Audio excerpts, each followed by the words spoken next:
Hello guys and welcome back. So in this lecture I will explain data validation in Excel tables. So see here guys, in this table I have maintained project related data. In B column, C column I have maintained project values, and D column stages. It means based on employees stages I will maintain in this D column, and also all stages are maintained in separate column. Okay, so now I will explain how we can create data validation with an Excel table. So data validation with an Excel table is possible only create drop down value.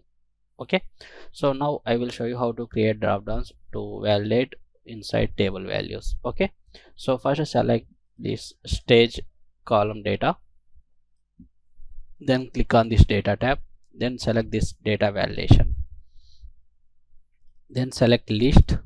Okay, so select destination. So destination means source, so I'm selecting this stages source.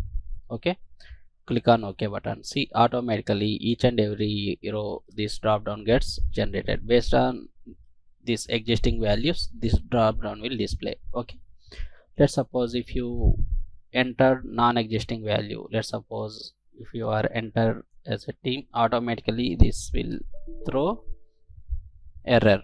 Okay, so these are the validation options are available. Okay, so now we'll see if I add any new stage like team lead or team manager. So if you enter under stages as a team manager, now we'll see in this drop down this team manager is not updated. Okay, see here it is automatically updated guys. Okay, team manager, why? Because we are deleting some data, so that's why it is updated. Now I will press again Ctrl Z,